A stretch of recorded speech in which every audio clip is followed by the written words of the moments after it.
এই পৃথিবীতে নবীগণ নিজেদের ঘরবাড়ির জন্য জীবনের ঝুঁকি নেন নাই, ব্যবসা বাণিজ্যের জন্য পেরেশান হয়ে জীবনের ঝুঁকি নেন নাই, এমনকি আত্মীয় স্বজন রক্ষার জন্য জীবনের ঝুঁকি নেন নাই, সম্মান ইজ্জতের জন্য জীবনের ঝুঁকি নেন নাই। কেবলমাত্র এই মহাফরজকে বাস্তবায়ন করার জন্য নবীগণ এবং সাহাবীগণ নিজেদের জীবনের ঝুঁকি নিয়েছেন।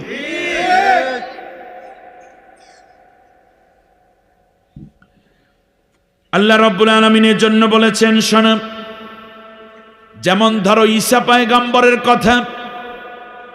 ঈসা আলাইহিস সালাম যখন দিন প্রতিষ্ঠার দাওয়াত দিলেন, তখন এই দিনের বিরোধী রাষ্ট্র ক্ষমতা দাকিয়ানুস বাদশাহ, নাম কি? দাকিয়ানুস। দাকিয়ানুস রাষ্ট্রের কি? সাধারণ পাবলিক নাকি রাষ্ট্রপ্রধান? রাষ্ট্রপ্রধান। মুসা আলাইহিস সালামকে হত্যা করতে চায় কে? ফেরাউন। মুসা আলাইহিস সালামকে হত্যা করতে চায় ফেরাউন। তাহলে বলুন, ফেরাউন রাষ্ট্রের কি? ইব্রাহিম আলাইহিস সালামকে হত্যা করতে চায় কে? নমরুদ রাষ্ট্রের কি? মুহাম্মদ সাল্লাল্লাহু আলাইহি সাল্লামকে হত্যা করতে চায় কে? আবু জাহেল রাষ্ট্রের কি?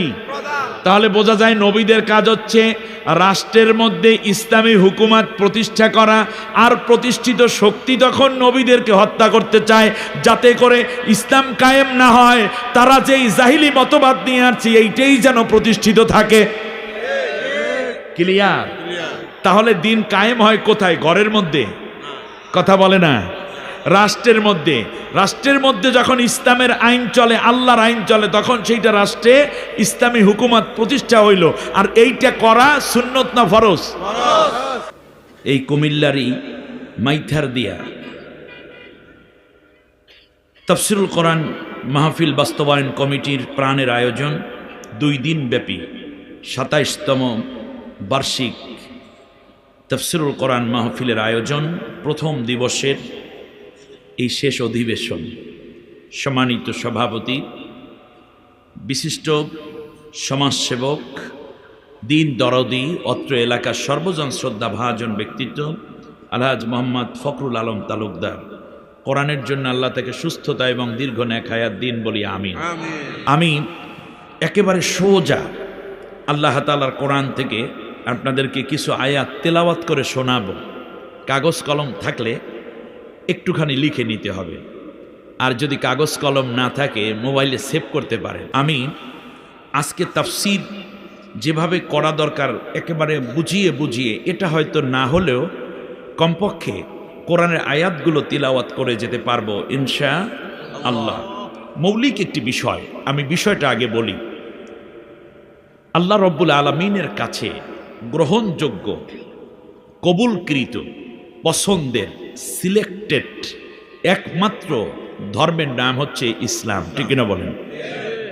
আর কিছু আছে? নাই। আল্লাহ রব্বুল আলামিন ইসলামকে যখনই বলেছেন, মোট 11 জায়গায় ইসলাম শব্দটা বলেছেন, তার 9 জায়গায় আল্লাহ তাআলা বলেছেন দ্বীন ইসলাম। কি ইসলাম বলেন দেখি? দ্বীন ইসলাম। আল্লাহ রব্বুল আলামিন এই দ্বীন ইসলাম নামক মানব জীবনের চলার পথেও এই দ্বীনকে আল্লাহ রব্বুল আলামিন পছন্দ করার পাশাপাশি আমাদেরকে মান্য করতে ফরজ করেছেন। দ্বীন ইসলাম মানতে আমাদেরকে আল্লাহ কি করেছেন? সুন্নত না নফল? আরো জোরে বলতে হবে। ফরজ করেছেন। আল্লাহ রব্বুল আলামিন বলেন, শোনো, ইয়া আইয়ুহাল্লাযীনা আমানু দুখুলু ফিস-সিলমি কাফা। হে ঈমানদারেরা, তোমরা ইসলামে পরিপূর্ণ দাখিল হও। অর্ডারটা কার? আল্লাহ। সুন্নত না ফরজ হলো? ফরজ। এবার আল্লাহ রব্বুল আলামিন বলেন, শোনো, وَمَن يَبْتَغِي غَيْرَ الْإِسْلَامِ دِينًا فَلَن يُقْبَلَ مِنْهُ وَهُوَ فِي الْآخِرَةِ مِنَ الْخَاسِرِينَ। আল্লাহ রাব্বুল আলামিন বলেন, আমি দিন দিলাম এই দিনের বাইরে, ইসলামের বাইরে অন্য কোনো মতাদর্শ, অন্য কোনো দর্শন, অন্য কোনো ইজম, অন্য কোনো কার্যক্রম কেউ যদি তালাশ করো, আমি আল্লাহ রব্বুল আলামিন তার জিন্দিগির সব আমল বরবাদ করে দেব। আখেরাতে ময়দানে মাহশারে ওই মানুষটা বড়ই অসহায় হয়ে যাবে, ক্ষতিগ্রস্ত হয়ে যাবে। আল্লাহ তাআলা যা দিয়েছেন তার বাইরে অন্যটা তালাশ করলে আল্লাহ কবুল করবেন না, আর পরকালে সব বরবাদ, ক্ষতিগ্রস্ত হবে। এখানে কি অন্য ধর্ম মানার কথা বলছেন, মানে ইসলামের বাইরে অন্যটা মান্য, নাকি তালাশ করা? ইয়াবতাগি মানে কি? সে তালাশ করে। এর মানে হচ্ছে আল্লাহ তাআলা আমাদেরকে এতই শক্ত করে কথাটা বলেন, অন্য জিনিস কেনবা তো দূরের কথা, মানবা তো দূরের কথা, বরং যদি তালাশ করতেও যাও তাহলে তোমার আমল বাদ। যেমন কথাটা যদি এইভাবে বলি যে তুমি ভিক্টোরিয়া কলেজে ভর্তি হবা, একমাত্র চুজ, অন্য কোনোটা চয়েস দিলেও তোমাকে আমি আর ঘরে থাকতে দেব না, বাবা যদি এইরকম থ্রেট করে, তাহলে অর্থ কি? একমাত্র কলেজ হবে কোনটা? ভিক্টোরিয়া। কথার কথা বলে। ঠিক তেমনই আল্লাহ তাআলা বলছেন, দিন ইসলামের বাইরে অন্য কিছু তালাশ করলেই তোমার আমল শেষ। আর মুসলমান নাম হওয়ার পরে অন্যটা তালাশ করে তো দূরের কথা, ইসলামের বাইরে কি বলেছে খ্রিস্টিয়ানরা তার কিছু ধার করে আনে, কি বলেছে ইহুদিরা তার কিছু ক্রয় করে, কি বলেছে মুশরিকেরা তার অনেকটা পাঠ্যপুস্তকে সংস্কৃতিতে ঢুকাইয়া, তারপরেও যারা ক্ষমতায় যাওয়ার, ক্ষমতায় থাকতে চায়, এরপরেও তারা মুসলমান দাবি করে কোন হাউসে? যেখানে তালাশ করা নিষেধ সেখানে মান্য করা হচ্ছে। আল্লাহ রাব্বুল আলামিন বলেন, শোনো, اليوم أكملت لكم دينكم وأتممت عليكم نعمتي ورضيت لكم الإسلام دينا।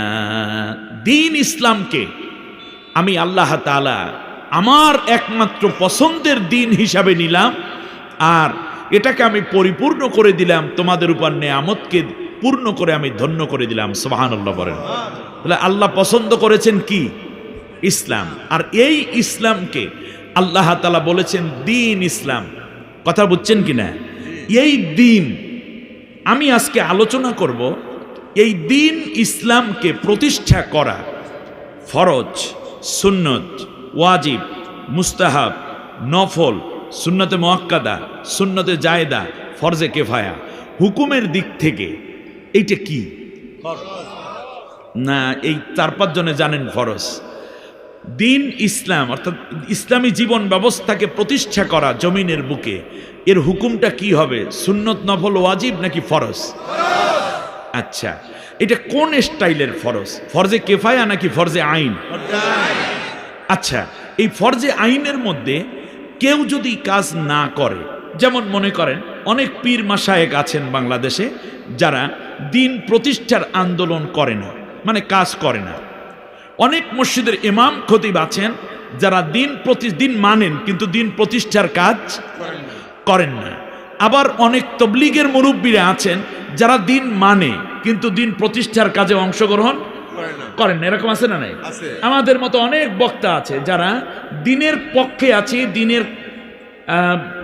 দিন মানি কিন্তু দিন ইসলাম প্রতিষ্ঠিত হোক এই কাজে আমরা অংশগ্রহণ করি না। অনেক নারী আছে এরকম যারা দিনের মধ্যে থাকে, দিন চায় কিন্তু দিন প্রতিষ্ঠিত হোক এই কাজে তারা সক্রিয় হতে চাচ্ছেন না।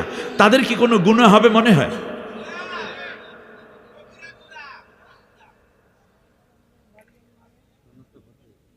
কি গুনাহ হবে মনে হয় আপনাদের কাছে?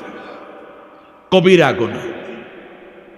যেই জমিনে, আবার বলি, যেই জমিনে আল্লাহর দিন তথা কোরআনের শাসন প্রতিষ্ঠিত নেই, সেই জমিনে দিন প্রতিষ্ঠার আন্দোলন করা সকলের জন্য ফরজ। যে তরক করবে সে কবিরা গুনাহে লিপ্ত আছে। এখন আপনাদের এই জন্যই কোশ্চেন যে হুজুর দলিলটা কোথায়। আমি ফজর পর্যন্ত যদি শুধু কোরআন তেলাওয়াত করি তাহলে 252টা আয়াত পড়তে হবে আমার। কয়টা? 252। এটা কিন্তু আমি এমনিতে এমনি বক্কর চক্কর ওয়াজে আমি পছন্দও করি না, আর নিজেও বলতে পারি না, এতে আপনাদের ভালো লাগুক আর মন্দ লাগুক। কিন্তু এই 252টা আয়াত আমি সব তেলাওয়াত করব না, কমপক্ষে 52টা তো লাগবে শুনতে, নাকি? তো 52টা আয়াত তেলাওয়াত করলে 1 মিনিট করে হলেও তো কয় মিনিট লাগবে?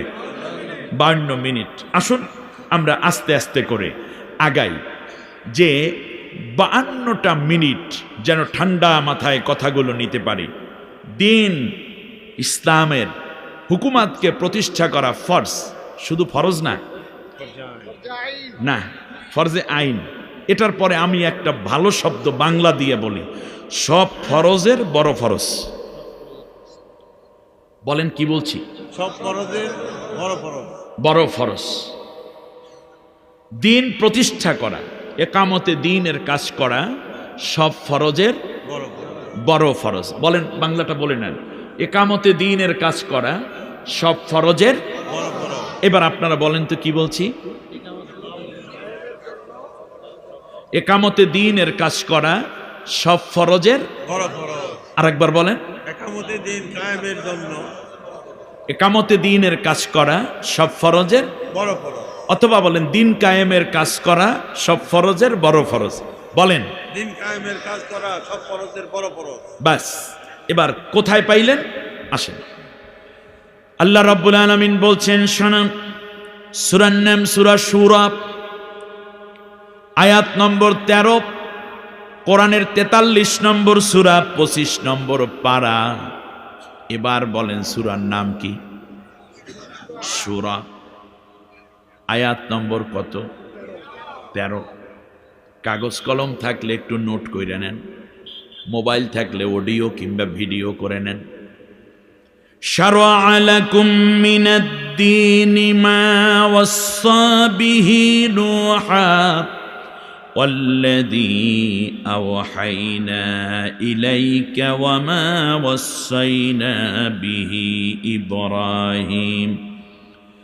ইব্রাহিম ওয়া মূসা ওয়া ঈসা আন আকিমুদ-দীন ওয়া লা তাতাফাররাকু ফীহি। কার কথা? আল্লাহ। আল্লাহ রাব্বুল আলামিন বলেন, আমি আল্লাহ শরীয়ত দিলাম, আমি আল্লাহ অর্ডার করলাম, আমি আল্লাহ নীতি নির্ধারণের আদেশ দিলাম। কে? আল্লাহ।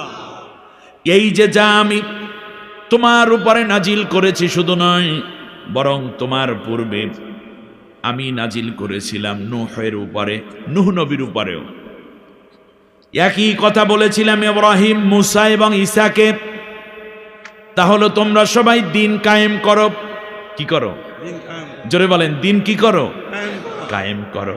আর এখানে দিন বলতে দিন ইসলাম, দিন বলতে কি?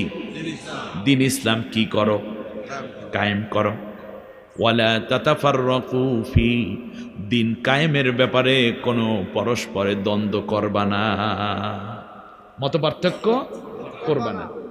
তুমি আওয়ামী লীগ হও, বিএনপি হও, জাতীয় পার্টি হও, জামায়াত হও, সরমনাই হও, সারসিনা হও, শিয়া হও, সুন্নি হও, রাফিজি হও, হানাফি হও, শাফি, মালিকি, হাম্বলি হও, সিস্তিয়া, কাদরিয়া, মোহাম্মদিয়া, মুজাদ্দাদিয়া, নকশবন্দিয়া হও, আহলে হাদিস হও, মাতখালি হও, তুমি হও না ভান্ডারি, তুমি আটরশি, যে যেই দল করো না কেন, এত কিছু বুঝি না, একটা ব্যাপারে মত পার্থক্য করতে পারবা না, অন্য ব্যাপারে মত পার্থক্য কইরো, আমি আল্লাহ মাফ করব, কিন্তু একটা ব্যাপারে কোনো মত পার্থক্য করতে পারবা না, সেটা হচ্ছে আমি আল্লাহ রব্বুল আলামিনের দিন প্রতিষ্ঠা, মানে দিন ইসলামী হুকুমত প্রতিষ্ঠার ব্যাপারে কোনো রকম মত পার্থক্য করতে পারবা না। তাহলে এখানে একটা ফরজ আর একটা হারাম, ভালো করে বুঝেন। এই আয়াতের মধ্যে একটা ফরজ পাইলাম আর একটা হারাম পাইলাম।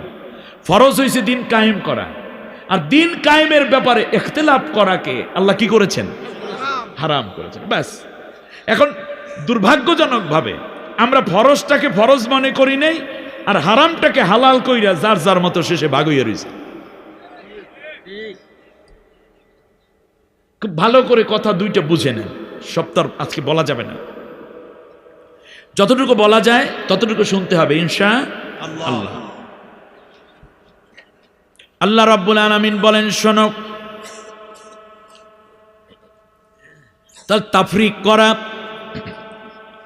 ভিন্ন মত অবলম্বন করা কোন ব্যাপারে? দিন কায়েমের ব্যাপারে। হালাল না হারাম? হারাম। আর দিন কায়েম করা কি সুন্নত না ফরজ? ফরজ না সব ফরজের বড় ফরজ? তাহলে খেয়াল করুন, সব ফরজের বড় ফরজকে বাদ দিয়ে করছে কবিরা গুনাহ, আর ইখতিলাফ কইরা করছি হারাম কাজ। এই হারামির মধ্যে যেই জাতি থাকে সেই জাতির মধ্যে নাকি বুজুর্গানে দিন হয়, মাহবুবে সোবানি হয়, কুতুবে রব্বানি হয়। আর সব সময় কবিরা গুনায় যেই ব্যক্তি লিপ্ত, একামতে দিনের কাজ বাদ দিয়েছে, এই ব্যক্তি নাকি কলব খুব পরিষ্কার, নিজে জান্নাতে যাবে, আবার অন্যকে বলে আপনিও জান্নাতি। কোন জায়গা থেকে যে আমি শুরু করব, সর্বাঙ্গে ব্যথা। কোরআন পড়তে গিয়ে দেখলাম হায় হায় পুরা বেতাল অবস্থা। এবারে আসেন একটু সংক্ষেপে বলি। কায়েম, দিন কি কায়েম? যে কায়েম থাকে তাকে আরবিতে বলে মুকিম। তাকে আরবিতে কি বলে? মুকিম। আর মুকিমের বিপরীত শব্দ হইল মুসাফির। আমার দিকে ভালো করে বোঝেন, তাফসীর শুনতে হলে অস্থিরতা হওয়া যাবে না, ঠান্ডা মাথায় বসতে হয়। যে কায়েম থাকে তাকে কি বলে? মুকিম। আপনারা এই এলাকায় মাইথার দিতে যারা আছেন সবাই কি মুকিম, কিন্তু যারা 48 মাইল দূর থেকে আসে তারা কি? মুসাফির। তাহলে মুকিমের বিপরীত শব্দ কি? মুসাফির। দিন থাকার কথা ছিল কি? কায়েম। কায়েম। আমাদের দেশে দিন কি কায়েম আছে? তাহলে ইসলাম আছে কি অবস্থায়? আপনার কি একটু কষ্ট লাগে না? আপনার কি একটু কষ্ট লাগে না? আপনি যেই দিনের অনুসারী সেই দিন মুসাফির অবস্থায় আছে। মুসাফিরের পাওয়ার আছে না লেস? পাওয়ারলেস। মুসাফির কি এলাকায় ভোট দিতে পারে? মুসাফির কি বাকিতে কেউ সদায় দেয়? দেয় না। মুসাফিরের কি ঘরের ভিতর নিয়ে কেউ ঘুম পাড়ায়? মুসাফির কি কেউ আদর করে অনেক খাওয়ায়, নাকি যা আছে তাই খাওয়াইয়া বিদায় দেয়? মুসাফিরের দোষের শেষ নাই। আরবের এক লোক সফর করে যাচ্ছে এক এলাকায়, মুসাফির। এক বাড়িতে গিয়ে বলতেছে, ভাইরা আপনার বাড়িতে কি একটু থাকা যাবে? রাত হয়ে গেছে, আমি বুড়া মানুষ, আর পথ চলতে পারি না। ওই বাড়ির লোকেরা বলল, না থাকতে পারবা না, তার কারণ এ বাড়িতে মহিলা থাকে, কোনো পুরুষ নাই। সুতরাং যে বাড়িতে শুধু মহিলারা থাকে, বাইরের কোনো পুরুষ মুসাফিরের কার অতিথি হোক আমরা রাখবো না। ব্যাস শেষ। এবারটাই কি দোষ কি ওনার? মুসাফির। আর এক বাড়িতে গেছে, দেখে একটা তাবু, গিয়ে প্রথমেই জিজ্ঞেস করে, ভাই আমি আপনাদের বাড়িতে রাত্রে একটু থাকতে চাই, আমি মুসাফির, আপনাদের বাড়িতে কি মহিলা আছে? তো বাড়ির পুরুষেরা কয়, লাড়ি গেলে কই? তাই বেড়া তুই মুসাফির, মহিলা তালাশ করো, ব্যাপার কি? ঠিক না? এর মানে মুসাফিরের দোষ দুই দিক দিয়া, মহিলা থাকলেও দোষ, মহিলা তালাশ করলেও দোষ। মানে কথার কথা বললাম আর কি। তাহলে এখন চিন্তা করেন, আপনারা যদি এই এলাকায় যান, একেবারে ভিক্ষুক লোকটিও যদি দোকানে গিয়ে 5000 টাকার মাল আনে, বাকিতে দেবে, কারণ ওর ঘর আছে, পিছনে 2-3টে সুপারি গাছ আছে, তাল গাছ আছে, একটা পুকুর আছে, যাইবে কই? আমি যদি যাই এত বড় হুজুর, যে ভাই আসেন আমাকে 50 টাকার বাকি দেন, কয় হুজুর মুসাফির মানুষ, আইবেন না? না আইবেন, মাফ করেন, না খাইয়েই থাকেন। ঠিক না? মুসাফির, মুসাফিরের পাওয়ার নাই। বাথরুমে যেতে হলেও জিজ্ঞেস কর, আমি একটু বাথরুমে যাব, কোন দিক দিয়ে যেন যাব? ঘরের ভিতর 5 মিনিট দাঁড়ান, এরপর মহিলাদেরকে সরাইয়া দেয়, তোমরা একটু যাও। এরপর বলে এদিক দিয়ে ডান দিকে আসেন, মাথা নিচু করিয়া যান, একটু বাম দিকে যান। এরপর ডান দিকে দেখেন একটা দরজা আছে, হ্যাঁ দেখা যায় জি। এরপর দরজার দিকে ভিতরে ঢুকেন। এই এখন যখন বাথরুমের কাজ শেষ করে, তখন আবার একটা কাশি দেয়, কাশি দিয়ে বলে আপনি আসতে চান? জি। তাহলে একটু থাকেন 5 মিনিট বাথরুমের ভিতরে, এরপর আনতেছি। বাথরুমের। এই হলো মুসাফিরের অবস্থা, ঠিক কিনা বলেন? তাহলে আমাদের দেশে দিন আছে কি অবস্থায়? মুকিম অবস্থায় না মুসাফির অবস্থায়? আচ্ছা, ইসলাম হইল মুসাফির অবস্থায়, আর আমরা হইলাম সেই ইসলামের অনুসারী। আমাদের অবস্থা কত করুণ!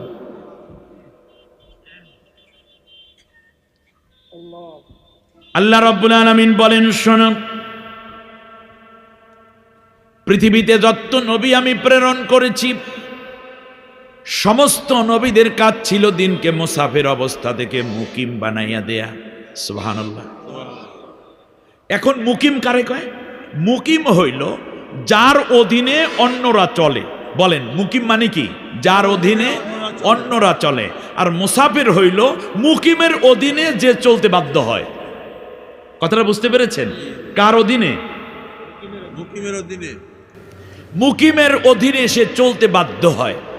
এখন আমাদের দেশে ইসলাম আছে, ভালো করে বুঝুন, আমার দেশে ইসলাম আছে অন ইসলামের অধীনে। বুকটা ফাইটা যায় ব্যথায়। ইসলাম আছে কুফরির অধীনে। বলেন, ইসলাম আছে কুফরির অধীনে। না, এ কথাগুলো আপনাদের বলা দরকার। ইসলাম আছে কুফরির অধীনে। আচ্ছা, ইসলাম যদি কুফরির অধীনে থাকে, সেখানে দুর্বলকে কুফরি নাকি ইসলাম? ইসলাম। সেই ইসলাম হইল আমাদের ধর্ম। তাহলে আমরা কত দুর্বল এখন বুঝলাম। অথচ এই ইসলামকে শক্তিশালী করার কথা আল্লাহ বলেছেন কোরআনের মধ্যে। এই কাজটা করা আমাদের জন্য সুন্নত ছিল না ফরজ ছিল? এই ফরজকে বাদ দিয়ে ইসলামকে নিয়ে আমরা গর্ব করি, ইসলামকে নিয়ে আনন্দ করি। এর চেয়ে বোকা মুসলিম পৃথিবীতে আর কেউ নাই। এখন বলুন তো দেখি, ইসলামকে কায়েম করবে কারা? ইহুদি, খ্রিস্টিয়ান, মুশরিক, নাসারা, মুনাফিক নাকি মুসলমানে? ইসলাম প্রতিষ্ঠা করবে কারা? মুসলমানেরা। আমরা কি? না না, এইভাবে বললে হবে না। দেন মুসলমান কয়, তাও আস্তে আস্তে। আমরা কি? এখানে যারা মুসলমান তারা দুইটা হাত উঁচু করেন তো দেখি একটু। আমরা কি? আরো জোরে। এখানে আওয়ামী লীগ আছে কিনা এই এলাকায়? এই মাহফিলে আওয়ামী লীগের লোক আছে, বিএনপির লোক আছে, জামাতের লোক আছে, জাতীয় পার্টির লোক আছে, সব দলের লোক আছেন এখানে। আমাদের পরিচয় মুসলিম। তাহলে ইসলাম প্রতিষ্ঠা করা আমাদের কাজ, ঠিক কিনা বলেন? তাহলে অন্য মতবাদ, সেকুলারিজম, এরপরে কমিউনিজম কিংবা ন্যাশনালিজম, এইরকম ইজমগুলো আমরা কায়েম করব নাকি ইসলাম কায়েম করব? তাই মুসলমানের কাজ কি? ইসলাম কায়েম করা না কুফরি মতবাদ কায়েম করা? এখন দুইটা হাত উঁচু করে শক্ত করে বলেন, আল্লাহ, এই মুহূর্ত থেকে আমি ইসলামী হুকুমত কায়েম করব, অন্য কোনো মতবাদ নয়। আমিন আমিন ইয়া রব্বাল আলামিন। আপনার অন্য কোন দল মত আর দরকার নাই। আমরা কায়েম করব কি? ইসলাম। আল্লাহ রাব্বুল আলামিন বলেন, শোনো, তোমাদের নবী বিশ্বনবী মুহাম্মদুর রাসূলুল্লাহর সবচেয়ে বড় দায়িত্ব ছিল এই ইসলামকে কায়েম করা। কি করা? মানে মুকিম বানানো। কি বলেন তো দেখি? মুকিম বানানো। কায়েম, মুকিম আর মুসাফির, এটা যাওয়ার পরে আমাদের এই দুনিয়ায়, বিশেষ করে আমাদের দেশেও ইসলামকে দুইভাবে কাজে খাটানো হচ্ছে। একজনে চাচ্ছে কায়েম করতে, আর কেউ চাচ্ছে ইসলামের খেদমত করতে। বলেন তো কি বলছি? কায়েম করতে আর খেদমত করতে। আল্লাহ তাআলা কি ইসলামের খেদমত করতে বলছেন না ইসলাম কায়েম করতে বলছেন? সামনে অনেকগুলো আয়াত, একটু একটু করে বলি, আমি গ্রাউন্ডটা তৈরি করে নিচ্ছি। তাহলে এখন ইসলামকে আল্লাহ তাআলা বলছেন কি খেদমত করতে না কায়েম করতে? এই যে আপনাদের মাইথার দিয়া স্ট্যান্ডে কায়েম আর খেদমত দুইটা জিনিস কি একটু বোঝেন। আপনাদের মসজিদের ইমাম সাহেব খুব পপুলার, কণ্ঠস্বর সুন্দর, ভালো ইলেম, বক্তব্য ভালো, আমল আখলাক ভালো, উনি হঠাৎ করে অ্যাক্সিডেন্ট করেছে। করতে পারে না? জি পারে। অ্যাক্সিডেন্ট হওয়া ইমাম সাহেব 10-12 জন মুসল্লিরা দেখলো, দেখার সাথে সাথে দেখতে পাইল নাকটা কাইটে গেছে, কান একটা ছিঁড়ে গেছে, হাত একটা ভাঙ্গে গেছে, পেটটা ফাইরা পেডি বের হয়ে ফ্লোরের মধ্যে পড়তে আছে, রোডের মধ্যে লেগে আছে, রক্ত ঝরতেছে সমানে, চোখ একটা উপড়ে গেছে। এই 10-12 জন মুসল্লি পাশাপাশি বৈশা, কেউ পানি আনে, কেউ ভাঙ্গা হাতটা লইয়া কানতে আছে, আরে আমাদের ইমাম সাহেব কত ভালো মানুষ ছিল গো, আরে হাতটা ভাঙ্গে গেছে, এখন কি অবস্থা হবে না। খেয়াল করছেন কিনা? আর একজনের রক্তগুলো হাতের মধ্যে উঠায়, আরে আল্লাহ, ইমাম সাহেবের রক্ত, ইয়াওকে মাইনা নেওয়া যায়, গাড়িটাও ধরতে পারলাম না। আর একজনে দেখতেছি ইমাম সাহেবের কেটে যাওয়া কানটা ওই জায়গায় লাফাইতে আছে, ওইটা ধৈরে আইনা প্যাকেট করিয়া পকেটের মধ্যে রাখছি। ইমাম সাহেব যায় যাক, কমপক্ষে ইমাম সাহেবের স্মৃতিস্বরূপ কানটাকে সুন্দর কইরা ঘরে বাদাই করে রাখবো। খেয়াল করছেন কিনা? ইমাম সাহেবের মাথার মধ্যে পানি দেয়, ভাঙ্গা হাতটা আবার জোড়া লাগায়, গামছা দিয়ে বান্ধে, বের হওয়া নারী বুড়িগুলো পেটের ভেতর আবার ঢুকানোর চেষ্টা করছে। আর ইমাম সাহেবের গাল ধরিয়া কান্দে, দাড়ির মধ্যে চুমা খায়, কপালের মধ্যে চুমা খায়। এইটা হলো খেদমত। কথা বলেন, এটার নাম কি? আরো জোরে বলেন, খেদমত। 10-12 জন যুবক মুসল্লি দেখতে পাইল, আহারে ইমাম সাহেব তো মরে মরে অবস্থা, তাড়াতাড়ি করে 999-এ কল দিল, হ্যালো, তাড়াতাড়ি করে অ্যাম্বুলেন্স আসো মাইথারদি স্টেশন। যুবকরা ধরে ধরে ইমাম সাহেবকে অ্যাম্বুলেন্সের ভিতর ঢুকাইলো, অক্সিজেন দিল, লইয়া গেল কুমিল্লা হাসপাতালে। নেওয়ার সাথে সাথে ডাক্তারের বলতেছে, ডাক্তার ঠিক করো তাড়াতাড়ি, যত টাকা লাগে দেব, এই মোবাইল রেখে দাও, এই ল্যাপটপ রাখো, এই ঘড়ি রাখো। বললো রক্ত লাগবে 20 ব্যাগ, কয় কোনো কথা নাই, রক্ত দেব। বললো যে হাড্ডি দেওয়া লাগবে, গোশত দেওয়া লাগবে, কয় যা দরকার সব দেব, কিন্তু ইমাম সাহেবকে সুস্থ করো তাড়াতাড়ি।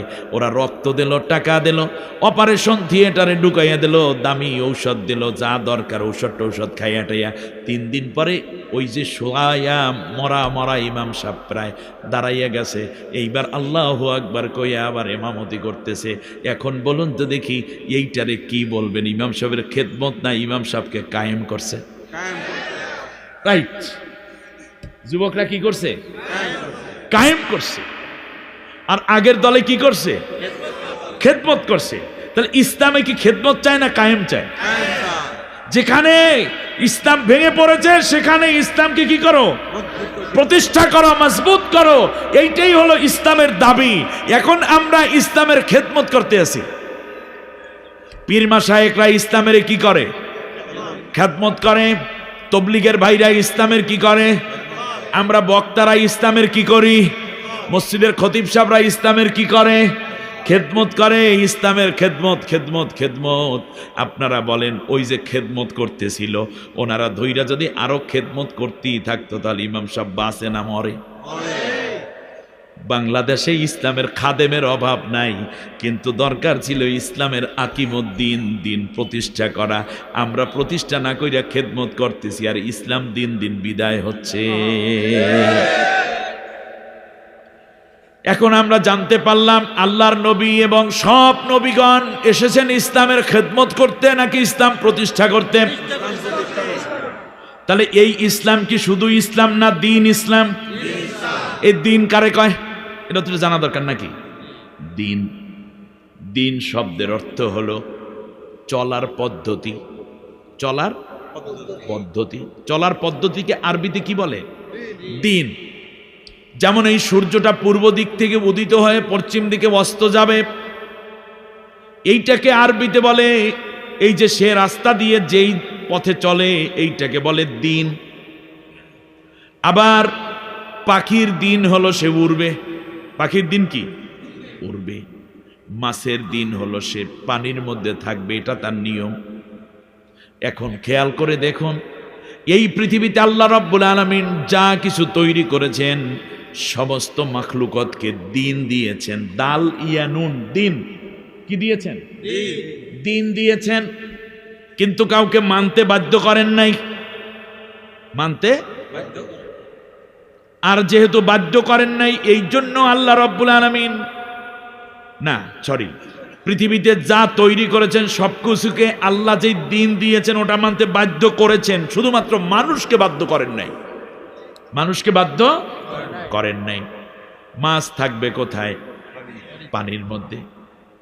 যেহেতু তাকে পানির মধ্যে থাকতে আল্লাহ বাধ্য করেছেন, এই জন্য আল্লাহ রব্বুল আলামিন দিনের মধ্যে সে আল্লাহর দেওয়া দিনের মধ্যে সে থাকে। এই কারণে পরকালে তার কোনো হিসাব নাই, জান্নাতও নাই, জাহান্নামও নাই। গরুকে বলছে মালিকের হুকুম মানবি, দুধ দিবি, হাল চাষ করলে সেখানেও খেদমত দিবি, জবা দিয়া খাইলে গোশত দিবি। এইটা আল্লাহ দিন দিয়েছেন। এই কারণে গরুর পরকালে কোনো হিসাব নাই এবং গরুর এই বাইরে যাওয়ারও কোনো সুযোগ নাই। আমার ভাইরা, ভালো করে কথাগুলো বোঝার চেষ্টা করো। এইবার দিনের বাইরে তারা যেহেতু যায় না, যাওয়ার সাধ্যও নাই, এই কারণে পরকালে তাদের কোনো হিসাব নাই। কিন্তু যদি এমনটা হয় দিনের বাইরে গেলে কি হয় তার উদাহরণটা দেখেন। যেমন মাছ, নদীর মাছ, সাগরের মাছ থাকবে পানির মধ্যে, হঠাৎ করে কোনো মাছ যদি দিনের বাইরে চলে আসে, অ্যাটলিস্ট কিনারে লাফ দিয়ে উঠে যায়, তখন সে বাঁচে না মরে? মরে। পাখি, এই সময় অতিথি পাখি আসে। এই পাখিগুলোকে আল্লাহ ডানা দিয়েছেন। এখন যদি পাখির কাজ হলো মানুষ দেখলে সে কি করবে? উড়ে যাবে। কিন্তু উড়ে না গিয়ে মনে করেন আপনারা 10-12টা যুবক ছেলে গেলেন বিলে, গিয়ে দেখতেছেন বালি হাঁস, লাল হাঁস, এরা অনেকগুলো জড়ো হয়ে আছে, 10, 12, 15টা। হঠাৎ করে আপনারা গেলেন, তারা আর উড়ে যাচ্ছে না, তখন তাকে কি করবেন? আপনারা দৈরা আইনে কি করবেন? আল্লাহু আকবার, বিসমিল্লাহ কইয়া জবা দিয়া কি খেয়ে ফেলবেন। এই যে মারাটা পড়লো, এর কারণটা কি? সে দিনকে ব্যবহার করে নাই, যার কারণে কি মারা গেছে। ঠিক তেমনি আমরা দিন ইসলামকে আমাদের জীবনে, আমাদের পরিবারে, আমাদের রাষ্ট্রে ব্যবহার না করার কারণে আমরা শয়তানের কাছে, তাগুতের কাছে মারা যাচ্ছি, মার খাচ্ছি। দিনের মধ্যে থাকলে কোনো বিচার নাই। এজন্য আল্লাহ রব্বুল আলামিন বলছেন, মানুষকেও আমি আল্লাহ দিন দিয়েছি, আর ওই দিনের নাম আল্লাহ নিজেই রেখেছেন ইসলাম। দিনের নাম আল্লাহ কি রেখেছেন? ইসলাম রেখেছেন। আর এই ইসলাম অনুযায়ী যারা চলবে তাদের জন্য কোনো ভয় নাই, পরকালে তাদের কোনো চিন্তা নাই।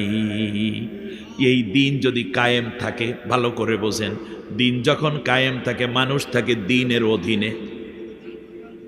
মানুষ থাকে কি? দিনের অধীনে।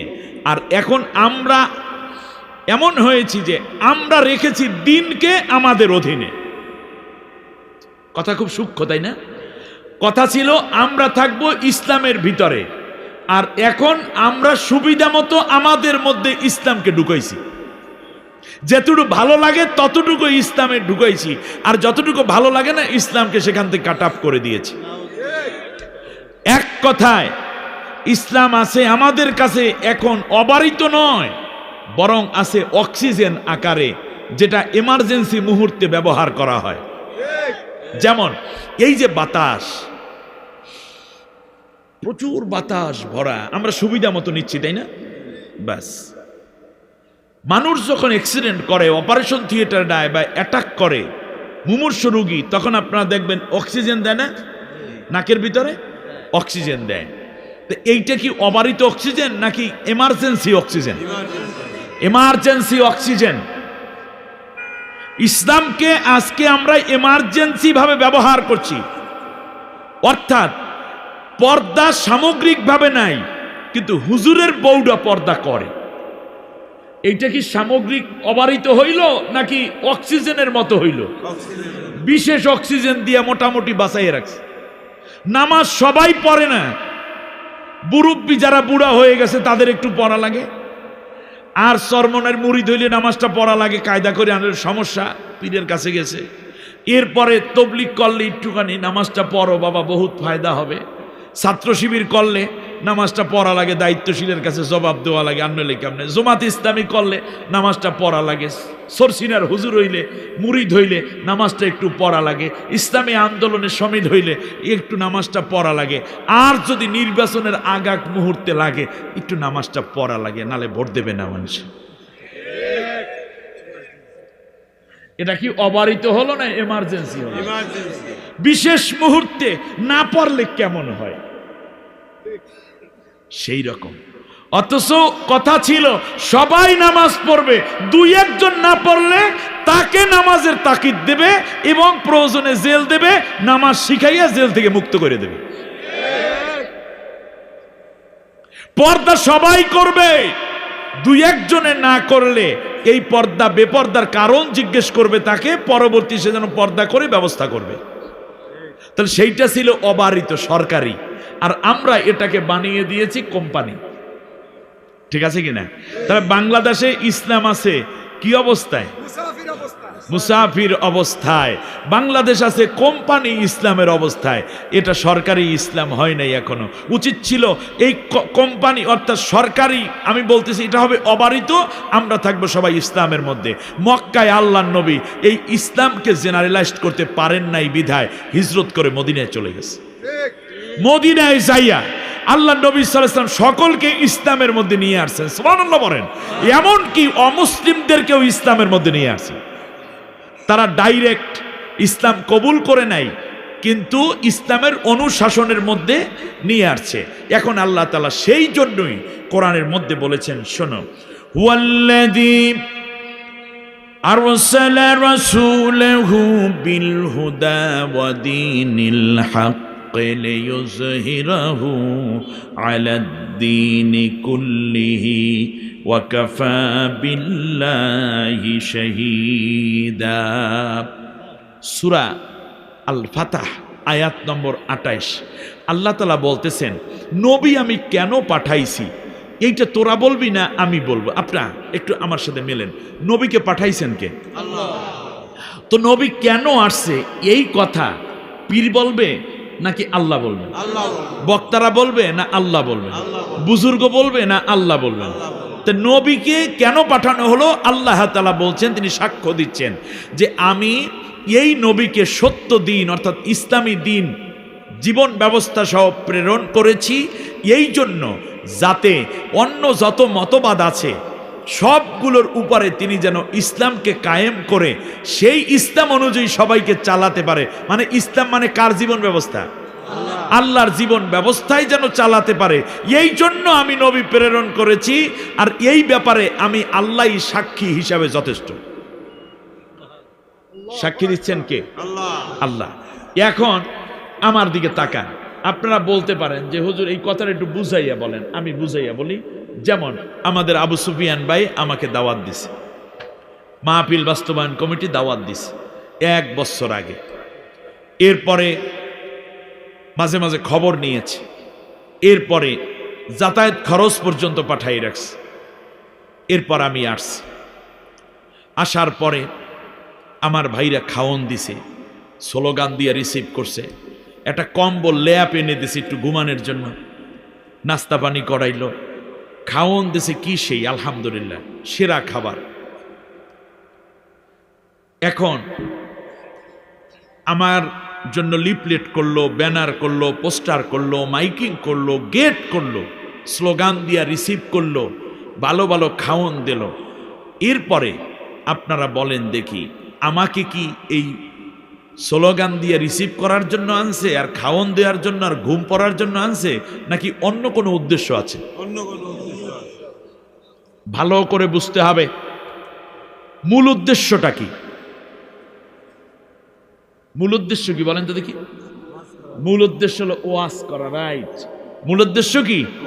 ওয়াজ করার। এখন যদি আমি স্লোগান দেখে খুব ভালো লাগে, খাওয়ন দাওয়ন যা খাওয়াইছেন ভাই, দেশি শিং মাছ, তাজা গরুর ফ্রেশ গোশত এই শীতের মধ্যে, এরপরে যেই সবজি খাওয়াইছেন, এরপরে যে মুরগি খাওয়াইছেন, এরপর কি মজার ডাইল খাওয়াইছেন, সব খাওয়া দাওয়ার পরে আমি যদি কম্বলটা মুড়া দিয়ে ঘুমাইয়া থাকি আর বলি যে তালুকদার ভাই, সুফিয়ান ভাই, সভাপতি সাহেব, আপনারা যা করছেন আমি হাজার লাখো কোটি গুণ খুশি, আর দয়া করে আমার একটু সুযোগ দেন, আমি একটু ঘুমাই এলোই, কারণ একটার আগে আমার ঘুম ভাঙবে না। বলেন তো দেখি, এই লোকগুলো আমারে কি মনে করবে? মানুষ মনে করবে না পাগল মনে করবে? বলবে এই স্ক্রু ঢিলা, সব ঠিক কিনা বলেন? আর আমার যদি স্লোগান নাও দিত, খাওয়ানো না দিত, আমি যদি ওয়াজটা ঠিক মতো করে যেতাম, তাহলে দায়িত্ব পালন হয়ে যেত। তাহলে আপনারা বলেন, আমাকে কি খাওয়ন দেওয়ার জন্য আনছে?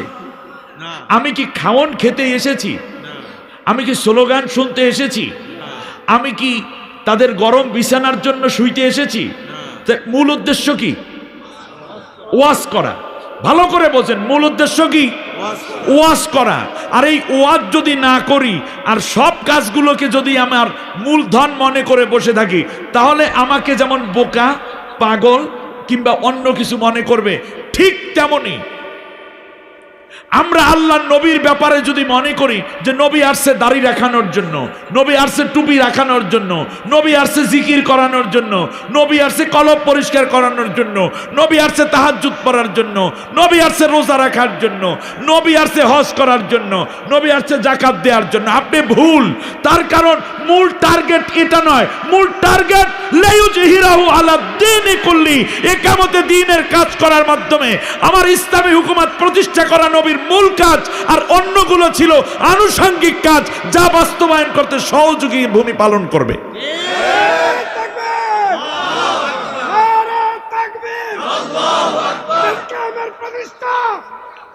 আল্লাহ রাব্বুল আলামিন বলেন, শোনো, তাহলে নবীদের মূল কাজটা কি ছিল? দ্বীন প্রতিষ্ঠা। বলেন কি কাজ? এই দ্বীন প্রতিষ্ঠা না করে কেউ আমরা দ্বীনের খেদমত দিচ্ছি। দ্বীনের কি খেদমত করা দরকার না কায়েম করা দরকার? বাস, ক্লিয়ার। শুধুমাত্র আমাদের নবীর ব্যাপারই নয়, আল্লাহ রাব্বুল আলামিন সূরা নহলের 36 নম্বর আয়াতের মধ্যে বলেছেন, ওখানে নূহ, ইব্রাহিম, মুসা, ঈসা, এরপরে আল্লাহ রাব্বুল আলামিন বলেন, ওয়ালাকাদ বাআথনা ফি কুল্লি উম্মাতির রাসূলা আন ইবুদুল্লাহা ওয়াজতানিবুত তাগুত। সুবহানাল্লাহ।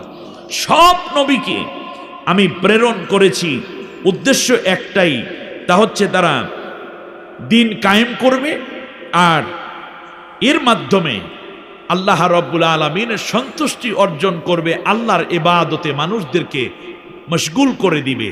তাহলে দ্বীন কায়েম করা শুধু আমাদের নবীর উপর ফরজ না, সব নবীদের উপর ফরজ। আমি আপনাদেরকে দ্বিতীয় একটা কথা বলি, সেটা হচ্ছে এই পৃথিবীতে নবীগণ নিজেদের ঘর বাড়ির জন্য জীবনের ঝুঁকি নেন নাই, ব্যবসা বাণিজ্যের জন্য পেরেশান হয়ে জীবনের ঝুঁকি নেন নাই, এমনকি আত্মীয় স্বজন রক্ষার জন্য জীবনের ঝুঁকি নেন নাই, সম্মান ইজ্জতের জন্য জীবনের ঝুঁকি নেন নাই। কেবলমাত্র এই মহাফরজকে বাস্তবায়ন করার জন্য নবীগণ এবং সাহাবীগণ নিজেদের জীবনের ঝুঁকি নিয়েছেন।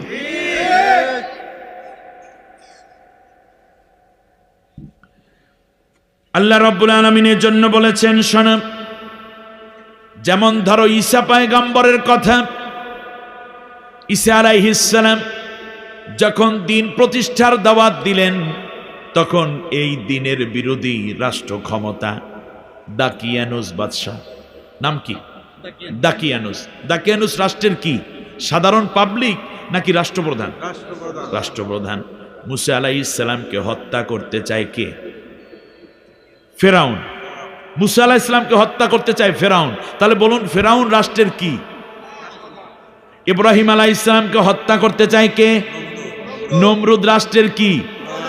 মুহাম্মদ সাল্লাল্লাহু আলাইহি ওয়াসাল্লামকে হত্যা করতে চায় কে? আবু জাহেল রাষ্ট্রের কি? তাহলে বোঝা যায় নবীদের কাজ হচ্ছে রাষ্ট্রের মধ্যে ইসলামী হুকুমত প্রতিষ্ঠা করা, আর প্রতিষ্ঠিত শক্তি তখন নবীদেরকে হত্যা করতে চায় যাতে করে ইসলাম কায়েম না হয়, তারা যেই জাহিলি মতবাদ নিয়ে আসছে এইটাই যেন প্রতিষ্ঠিত থাকে। ক্লিয়ার? তাহলে দ্বীন কায়েম হয় কোথায়? ঘরের মধ্যে? কথা বলে না। রাষ্ট্রের মধ্যে। রাষ্ট্রের মধ্যে যখন ইসলামের আইন চলে, আল্লাহর আইন চলে, তখন সেইটা রাষ্ট্রে ইসলামী হুকুমত প্রতিষ্ঠা হইল। আর এইটা করা সুন্নত না ফরজ? আল্লাহ রাব্বুল আলামিন বলতেছেন, শোনো, দাকিয়ানুস বাদশা চাইল আমার ঈসাকে হত্যা করে ফেলবে, তাকে ধরে নিয়ে আসা হচ্ছে। হযরত ঈসা আলাইহিস সালাম হাত পা বাঁধা, গোড়ার পিঠে আষ্টপৃষ্ঠে বাঁধা, ডাক দিয়ে বললেন, মান আনসারি ইলাল্লাহ, কে আছো আমাকে আল্লাহর জন্য সাহায্য করবা? সাথে সাথে হাওয়ারিন সম্প্রদায় 753 জন যুবক।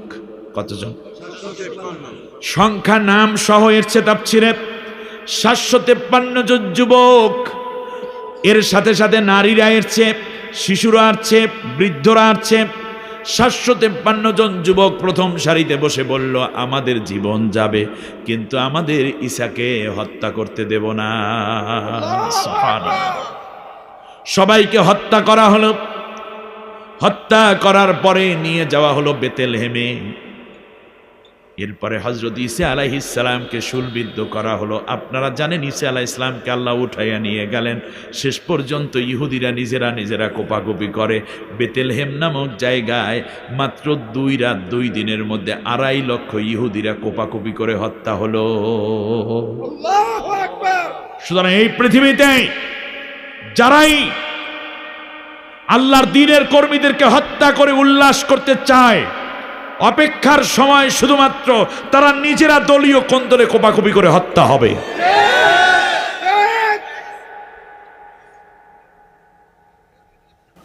আমার ভাইয়েরা খেয়াল করুন, আল্লাহ রাব্বুল আলামিন আমাদেরকে দ্বীন কায়েমের কাজকে ফরজ করে দিতে গিয়ে কতগুলো আয়াত বললেন, শুনুন।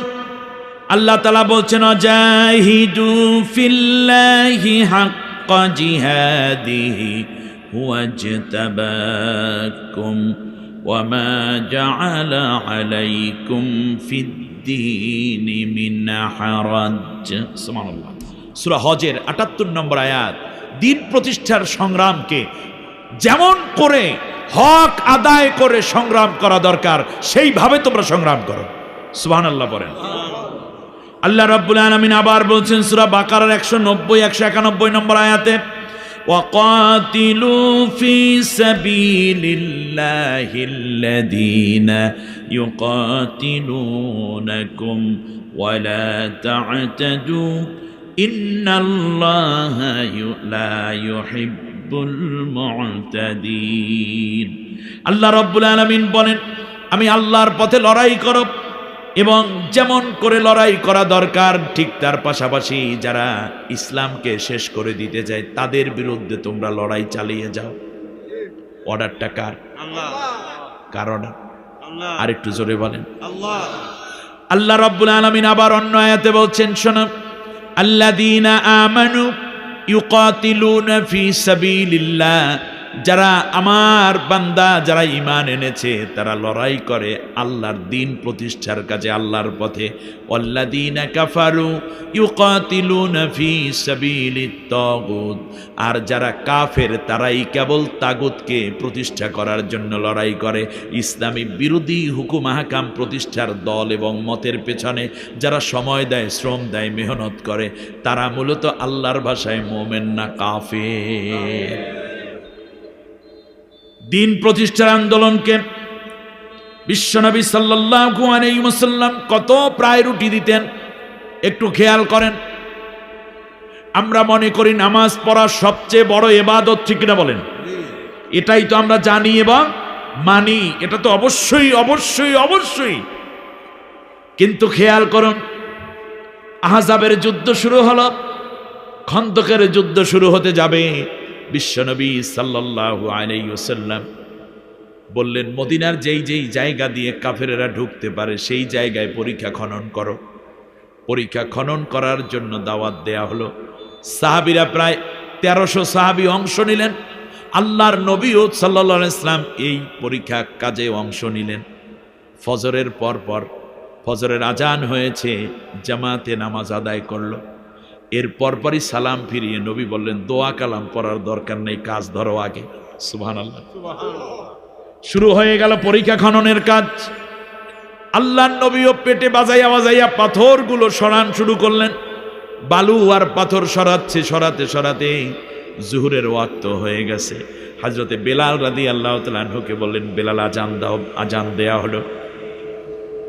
আজান আছে কিন্তু নামাজ নাই। খেয়াল করতেছেন না?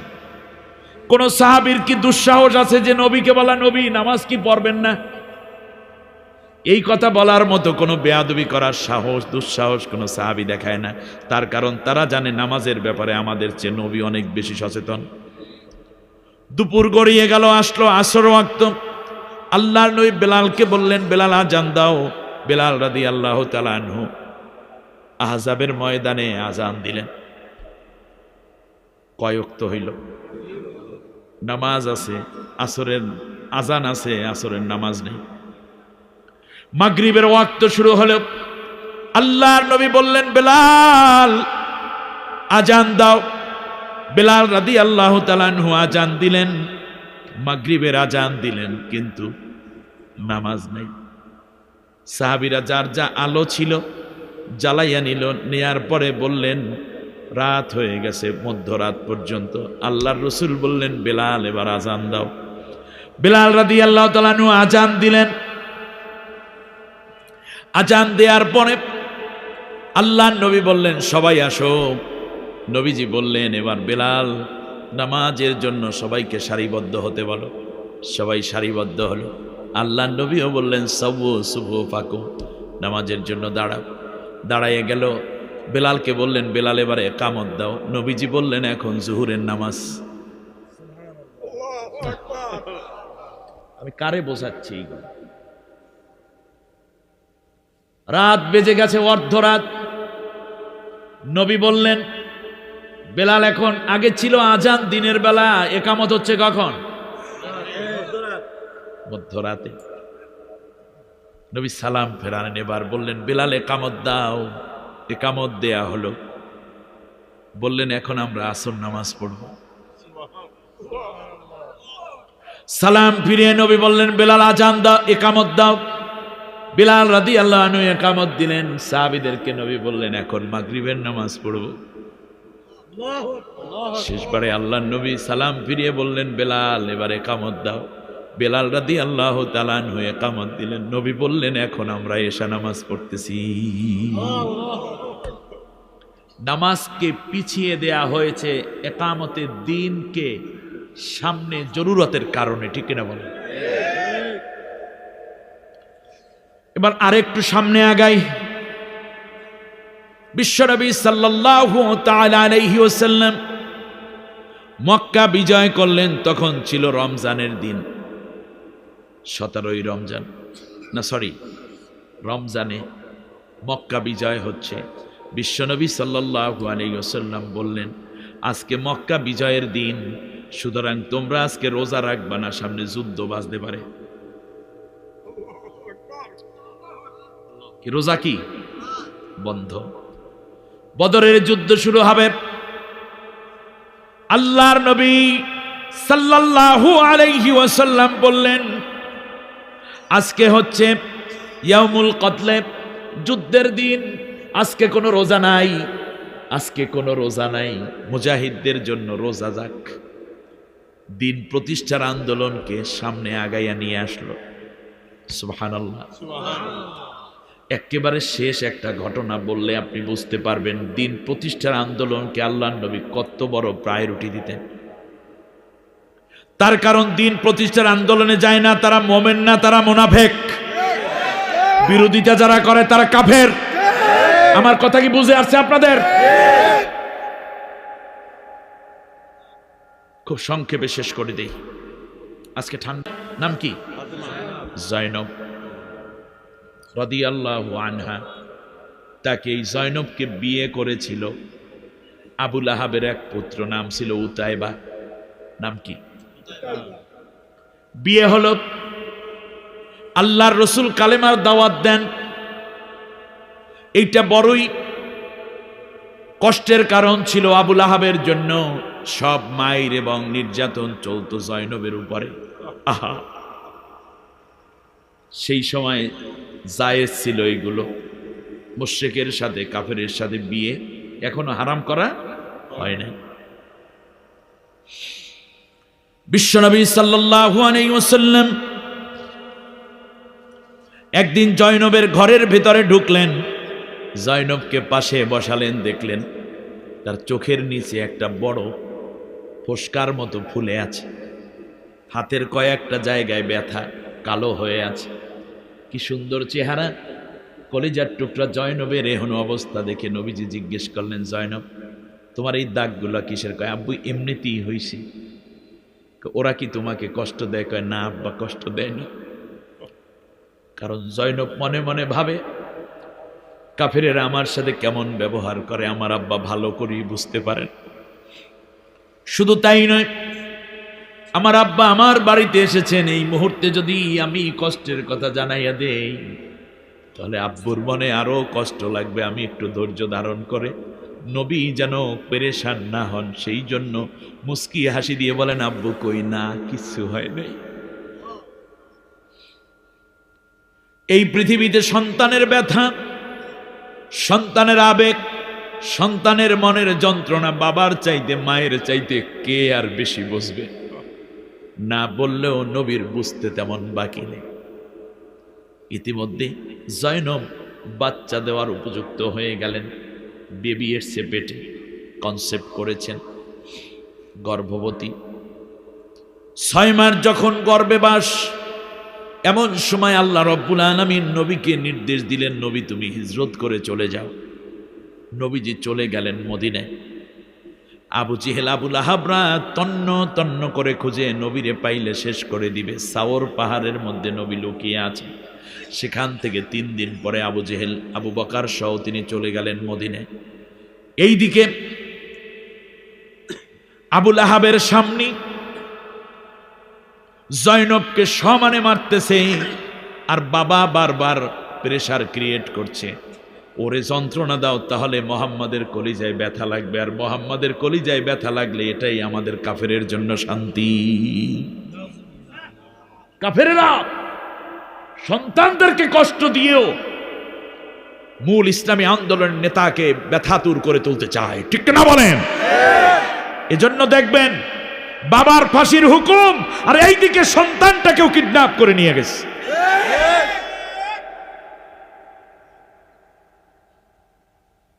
আমার কথাগুলো কত জীবন্ত আপনি কয়দিন পর চিন্তা করবেন। বন্ধুরা আমার বুঝুন, বিশ্বনবী সাল্লাল্লাহু আলাইহি ওয়াসাল্লাম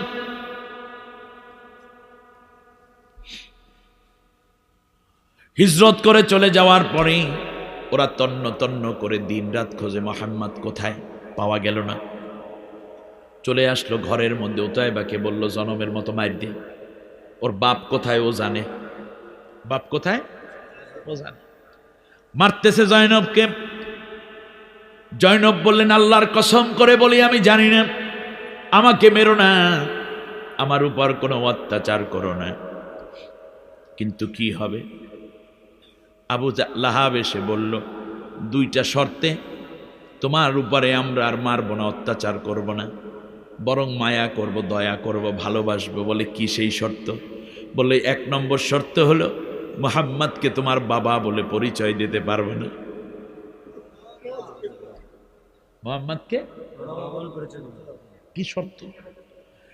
দ্বিতীয় পরিচয় হলো তুমি যেই কালেমা পড়েছো বলে বিশ্বাস করো, এই কালেমা থেকে নিজেকে ফিরাইয়া নিয়ে আসো।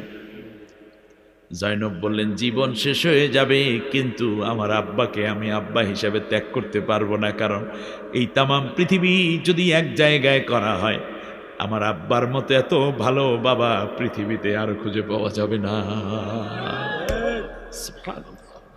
প্রত্যেকের কাছেই তার বাবা সেরা বাবা। প্রত্যেক সন্তান মা বাবার কাছে সবচেয়ে দামি সন্তান। বিশ্বনবী সাল্লাল্লাহু আলাইহি ওয়াসাল্লাম উৎকণ্ঠিত। এই দিকে রিমান্ড দিয়ে বলতেছি, তাহলে তুমি তোমার বাবার বাড়িতে চলে যাও, যেহেতু শর্ত পূরণ করতে পারবা না, আমার চোখের সামনে তুমি ঘুরবা আর মুহাম্মাদের মেয়ে, এইটা আমরা মেনে নিতে পারবো না, তোমার বাবার মতো তুমিও মদিনায় চলে যাও। জয়নব বললেন, আমি যাব না, কারণ হচ্ছে গর্ভের মধ্যে আপনাদের সন্তান আছে, আপনার ছেলের বাচ্চা আছে, অতএব এই বাচ্চা প্রসব করে তারপর আমি চলে যাব, এই সন্তান নিয়ে আমি কেন যাব? আবুল আহাব বলল, অত দরকার নেই, এই সন্তান আমাদের দরকার নাই, কারণ এই সন্তানটাও মুহাম্মাদের মতোই হবে।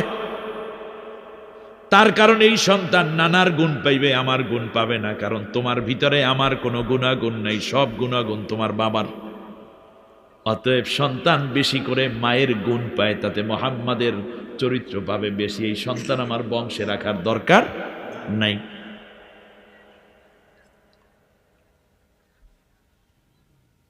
হযরত জয়নব বললেন, তাহলে কি করতে চান? বলল, এই সন্তান সহ তোমরা চলে যাও, চলে যাও। একটা উট আনা হলো, উটের পিঠে উঠাইয়া দেওয়া হলো জয়নবকে। কয় মাসের বাচ্চা? 6 মাস, 6.5 মাস হবে। উটের পিঠে উঠল জয়নব রাদিয়াল্লাহু তাআলা আনহা। যাচ্ছেন মক্কা এবং মদিনার মধ্যবর্তী একটা জায়গা, যেই জায়গায় সূরা কসাস নাজিল হয়েছে, ওইটার নাম হলো জোহফা। ওই জোহফা নামক জায়গায় উতাইবা এবং তার 4-5 জন দুষ্ট বন্ধু ওত পেতে বসে আছে গাছের আড়ালে, লতা পাতার ঝোপঝাড়ের আড়ালে। এখান দিয়েই যেহেতু যাবে, পেছন দিক থেকে তীর মেরে জয়নবকে হত্যা করে ফেলবে। এই দিকে যাওয়ার সময় অনেক মানুষকে সাক্ষী রেখেছে, এই যে যাচ্ছে জয়নব যাচ্ছে, আর প্রতিমধ্যে মার্ডার হয়ে যাবে, ফলে কোনো দিন আর বিচার করার দরকার হবে না। মাঝখানে দস্যু দল তারে মেরে ফেলেছে। আজও দেখবেন পৃথিবীতে মুসলমানদেরকে মারলে কিংবা একামতে দ্বীনের সাথীদেরকে মারলে মনে হয় যেন কোনো বিচার নাই, একটা ভাব লইছে, ঠিক কিনা কয়? ফিলিস্তিনে আজ লক্ষ লক্ষ নারী শিশুকে হত্যা করা হচ্ছে, মানুষকে কোনো বিচার নাই। কে কার বিচার করবে? আর আমেরিকা এই হত্যার পেছনে আরো বেশি ঘি ঢালতেছে। আমি যেখানে বলতে চাচ্ছি, হযরতে জাইনব যখন জোহফায় পৌঁছলেন, তখন সন্ধ্যার ঘোর আধার, পেছন দিক থেকে একের পর এক তীর মারতেছে। একটা তীরও জয়নবের গায়ে পড়ে না। হঠাৎ করে উতাইবাড়ি ছোড়া একটা তীর জয়নবের কোমরের ভিতর ঢুকে পড়েছে। জয়নব রাদিয়াল্লাহু তাআলা আনহা উটের পিঠ থেকে পড়ে গেলেন। গর্ভবতী একজন মা উটের পিঠ থেকে যদি পড়ে যায়, তার বাচ্চা কি আর থাকে? সাথে সাথে গর্ভপাত হয়ে গেল। শিশু বাচ্চাটা জীবিত অংশ জন্মগ্রহণ করেছে, কিন্তু একটু পরেই মারা গেছে। ও বলে একটা আওয়াজ দিয়েছে, ওয়া। জয়নব বেহুশ, প্রচন্ড ব্লিডিং, শরীরের মধ্যে তীর ঢুকে আছে। শুনতেছেন না আপনারা কথাগুলো? গরম গরম জিলাপি আর ইয়া নবী সালামু আলাইকা বলেই কি ইসলামের শেষ কাজ হয়ে যায়? জয়নব রাদিয়াল্লাহু তাআলা আনহা বেহুশ হয়ে আছেন, প্রচুর ব্লাড যাচ্ছে। গর্ভপাত হওয়ার কারণে আরো বেশি প্রচন্ড ব্যথা। এইদিকে শিশুটা পড়ে আছে পাশি। কিছুক্ষণ পরে যেই উটটা তাকে বহন করতেছিল, উটটা মুখ দিয়ে বালু সরাইয়া ফেলেছে, কবরের মতো একটা বানালো। তার মধ্যে শিশুটাকে টেনে এনে তারপরে শিশুটাকে শোয়াইয়া দিল, উপরে বালু টেনে এখানেই তার দাফন করে দিল। জয়নব রাদিয়াল্লাহু তাআলা আনহা কিছুক্ষণ পরে হুঁশ হইয়া শুধু একটু আওয়াজ দিয়ে বলেন, আল্লাহ তুমি আমাকে সাহায্য করো।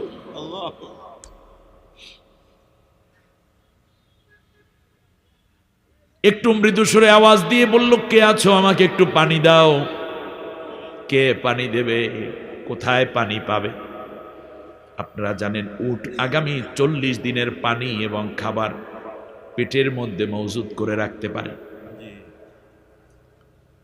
পানির আওয়াজ শুনে বহনকারী উট মাথা নিচু করে তার মুখ দিয়ে কিছু পানি বের করে জয়নব রাদিয়াল্লাহু আনহার মুখ বরাবর কিছু পানি আস্তে আস্তে করে ঢালতেছেন। আর হযরতে জয়নব মুখে উটের পেট থেকে ফেলে দেওয়া পানিগুলো পান করে কিছুটা শান্তি পাইলে।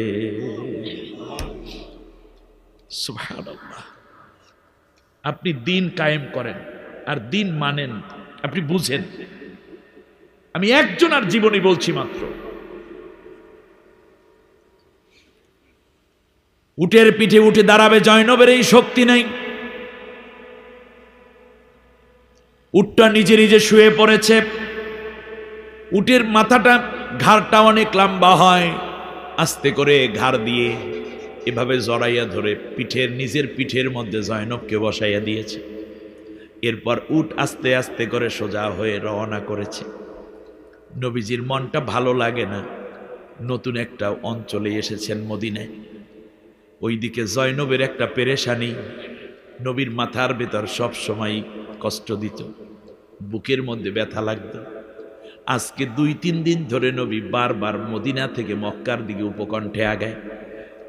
আজকেও আগানোর পর দেখতেছে আসরের পরে একটা উটের পিঠে কে যেন আসতেছে অনেক দূর থেকে। নবী আরো 2 কদম সামনে আগায়, আরো সামনে আগায়, আরো সামনে আগায়।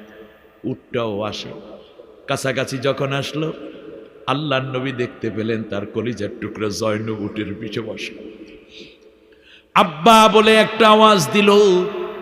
বিশ্বনবী সাল্লাল্লাহু আলাইহি ওয়াসাল্লাম 2টা হাত বাড়াইয়া দিলেন। শিশু যেমন বাবা মায়ের কোলে ঝাঁপ দিয়ে পড়ে, সেইভাবে জয়নব উপর হয়ে পড়েছে নবীর বুকের মধ্যে। কোলের মধ্যে নিলেন, বলল, আব্বা আমি ভীষণ অসুস্থ। নবী যে কোলের মধ্যে করে নিয়ে গেলেন, বাড়ির ভেতরেই শোয়াইয়া দিলেন। প্রথমে 1 বছর চলে গেছে, জয়নব আর সুস্থ হয় না। দ্বিতীয় 1 বছর, রমজান মাস চলে আসছে, বদরের যুদ্ধ শুরু। বিশ্বনবী সাল্লাল্লাহু আলাইহি ওয়াসাল্লাম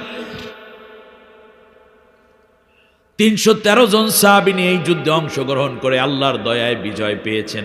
মৌলিক কাফের যারা ছিল সবগুলাকে জাহান্নামে পাঠিয়ে দেওয়া হয়েছে। এই যুদ্ধে 70টা কাফেরকে হত্যা করা হয়েছে। আল্লাহর নবী সাহাবীদেরকে বললেন, তোমরা সামনে আগাও। আসর নামাজের পরে বিশ্বনবী আত্মীয় স্বজন ঘরের মধ্যে একান্ত জন যারা সবার কাছ থেকে বিদায় নিচ্ছেন। তার কারণ যুদ্ধের ময়দান থেকে ফিরে আসা এটা কোনো নিশ্চয়তা নাই, হতে পারে এটাই বিদায়, ঠিক কিনা বলেন? সবার কাছ থেকে বিদায় নিচ্ছে। শেষবারে আল্লাহর রসুল সাল্লাল্লাহু আলাইহি ওয়াসাল্লাম জয়নবের রুমের মধ্যে প্রবেশ করলেন। মনে হয় যেন মরা একটা মানুষ পড়ে আছে।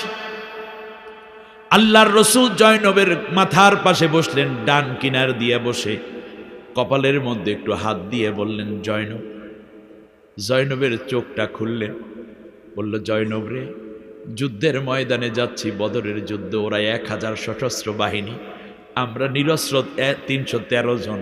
দোয়া করো মাগো, তুমি এক অত্যাচারিতা মাজলুমা নারী, তুমি দোয়া করো আল্লাহ যেন এই যুদ্ধে আমাদেরকে বিজয় দান করে। জয়নব কথা বলতে পারে না, এতই অসুস্থ, এতই দুর্বল। জয়নব রাদিয়াল্লাহু তাআলা আনহা আল্লাহর রসুলকে হাত দিয়ে একটু ইশারা করলেন, কারণ মানুষ যদি দুর্বল হয় কথার আওয়াজ কমে যায়। আল্লাহর রসুল তার মাথা নিচু করে কানটা জয়নবের মুখের কাছে রাখলেন।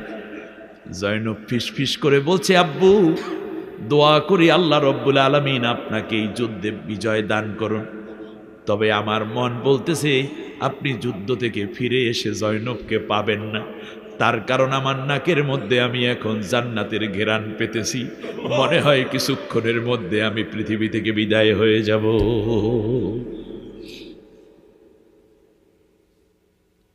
আল্লাহর নবী জয়নবের কপালের মধ্যে চুমু খেলেন।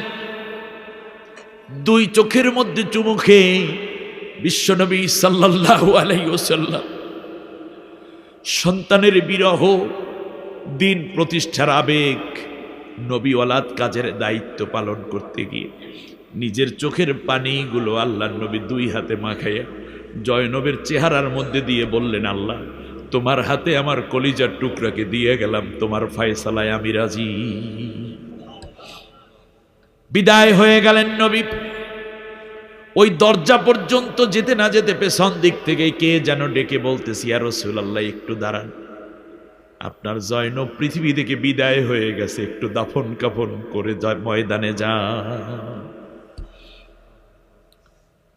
আল্লাহর নবী ফিরে আসলেন। ঘরের মধ্যে যারা নারী ছিল বললেন, একটু গোসল করাইয়া দাও আমার কন্যাকে। গোসল করিয়ে দেয়া হলো। নবীজি নিজে জানাজা পড়লেন সাহাবীদেরকে নিয়ে। জান্নাতুল বাকির মধ্যে যায়নব রাদিয়াল্লাহু আনহার জন্য কবর খনন করা হলো। কবরের মধ্যে আল্লাহর নবী নেমে পড়লেন। কবরের মাটি হাতে নিয়ে আল্লাহর নবী বললেন, মাটির কবর, আমার জয়নবকে কষ্ট দিবি না। স্বামীও পায় নাই, সন্তানও পায় নাই। স্বামীর ভালোবাসা, প্রীতি, প্রেম, মমতা বলতে আমার জয়নব জীবনে কিছু ভোগ করতে পারে নাই। এমনকি একটা সন্তান ছিল বুকের মধ্যে নিয়ে এক চুমুক দুধ পান করাতে পারে নাই। এমনকি মা ডাক থেকে আমার জয়নব মাহরুম হয়ে গেছে। আমার জয়নব বড় অসহায়। মাটির কবর, তুমি তাকে আঘাত করো না, চাপ দিও না। আল্লাহ, তুমি তোমার মাটিকে নিয়ন্ত্রণ করে দিও আমার জয়নবের জন্য। কবরের মধ্যে নবী দাঁড়ানো, সাহাবীরা খাট সহ জয়নবকে নিয়ে আসলো। আল্লাহর রসুল দুইটা হাত বাড়িয়ে শিশুকে যেমন করে মা বাবা কোলের মধ্যে নেয় তেমন করে জয়নবকে কোলের মধ্যে নিলেন। বুকের মধ্যে একটু জড়াইয়া ধরলেন। প্রাণের জাদুমণিকে আস্তে করে কবরের মধ্যে শোয়াইয়া দিলেন। আল্লাহর কাছে বলেন, রব্বুল আলামিন, তোমার হাতে আমার জয়নবকে সুপর্দ করে গেল। আল্লাহর নবী কবর থেকে উঠলেন।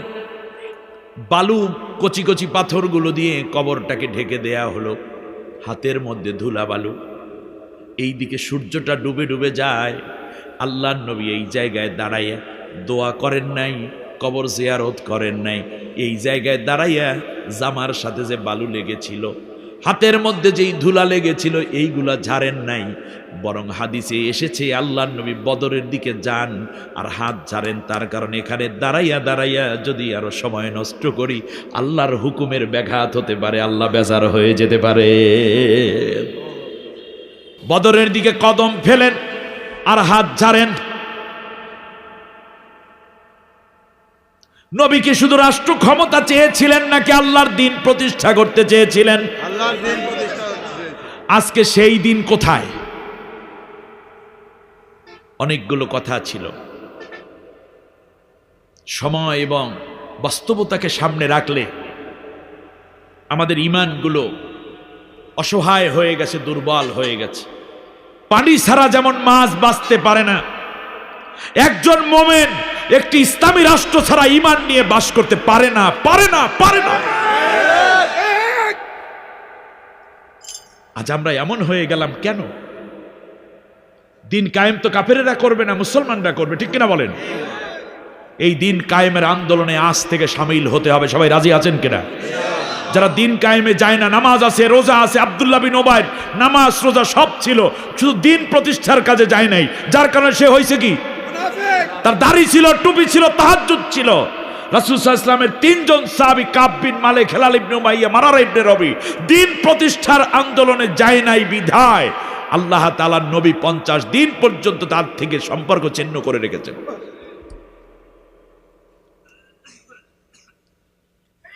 আজ সিদ্ধান্ত নিতে হবে, আপনি মুনাফিক হবেন না মোমেন হবেন। মোমেন হতে হলে আপনি না বলেছেন অকবিলতু জামিয়া আহকামিহি ওয়া আরকানিহি, এই দোয়া পড়ছেন কিনা? আমি কবুল করে নিয়েছি আল্লাহর সমস্ত হুকুম এবং তার বিধিবিধান। কিন্তু আপনি আল্লাহর হুকুম মানে কি? কোরআনের আইন। আল্লাহর হুকুম মানে বলেন কি? জোরে বলেন, আল্লাহর হুকুম মানে কি?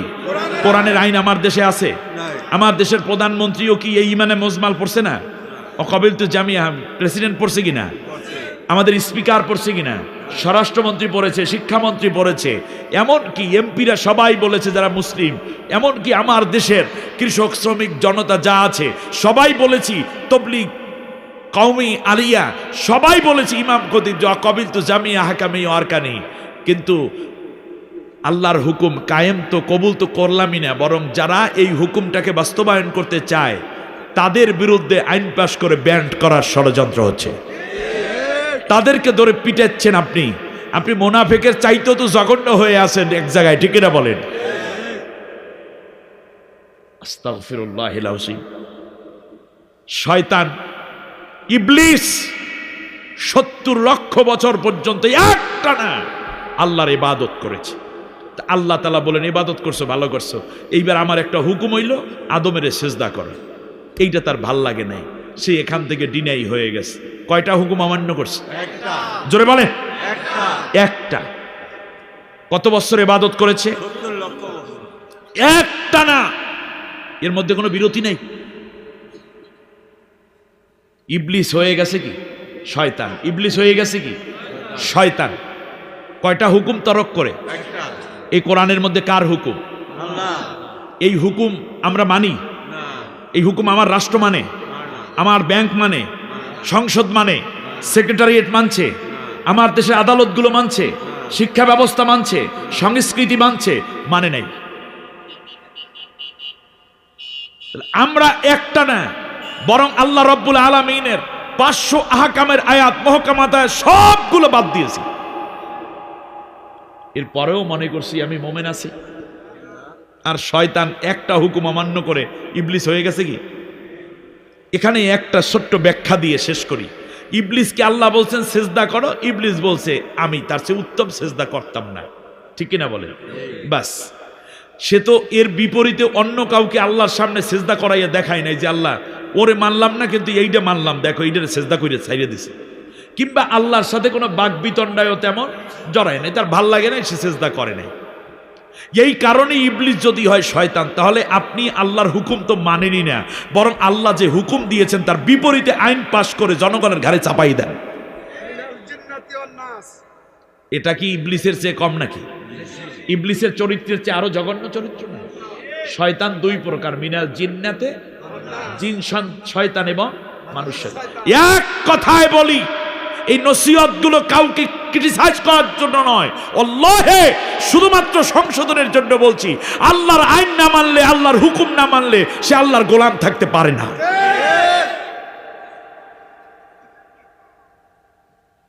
আল্লাহর এই গোলামিত্বের স্বীকৃতি দিয়েই আমরা কালেমা পড়ে মুসলিম হয়েছি। কিন্তু আল্লাহর হুকুমের বিরুদ্ধে অন্য হুকুম প্রতিষ্ঠা করার পাশাপাশি যারা আল্লাহর হুকুম প্রতিষ্ঠা করতে চায় তাদেরকে মারা, তাদেরকে গ্রেপ্তার করা, তাদেরকে নির্যাতন করা, তাদেরকে ঘরবাড়ি ছাড়ার মাধ্যমে বোঝানো হচ্ছে আমি আল্লাহর আইন মানি না, কেউ আল্লাহর আইন নিয়ে আসলে তারও রক্ষা দেব না। এরপরে আপনি মোমেন নাম দিয়ে কি লাভ আছে বলেন? এই মহা কঠিন সংকটে জাতি আল্লাহ তাআলা এই মৌলিক ফরজ কাজটিকে আমাদের জীবনে বাস্তবায়ন করার তৌফিক দান করুন। নামাজের সূরাতে বসেন, একবার আলহামদু, 3 বার কুল হুয়াল্লাহ পড়েন।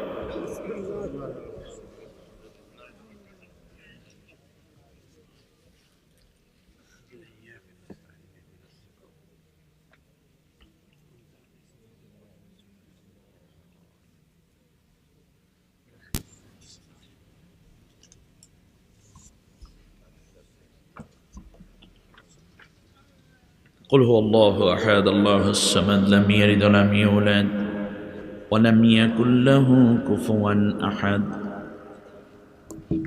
قل هو الله أحد الله الصمد لم يلد ولم يولد ولم يكن له كفوا أحد اللهم صل على محمد وعلى آل محمد كما صليت على إبراهيم وعلى آل إبراهيم إنك حميد مجيد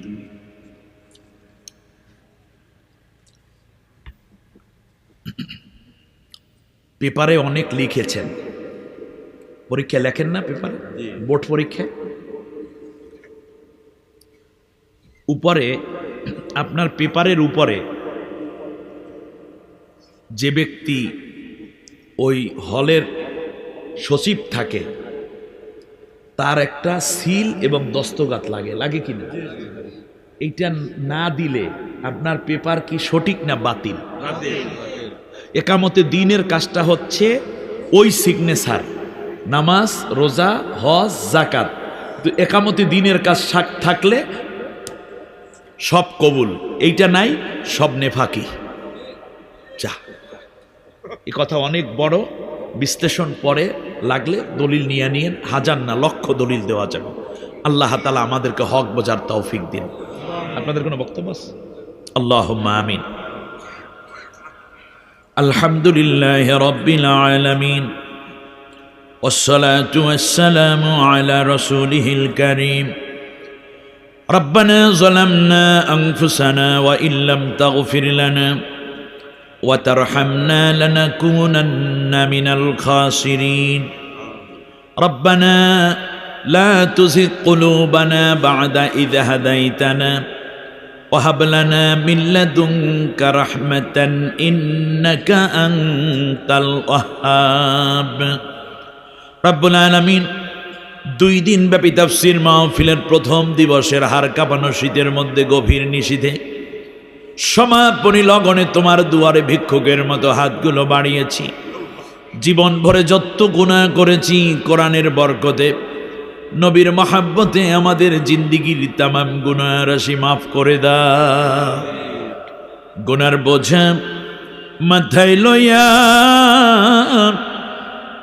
দেশ বিদেশে ঘুরি, কোন দিন জানি আজরাইলের হাতে ধরা পড়ি।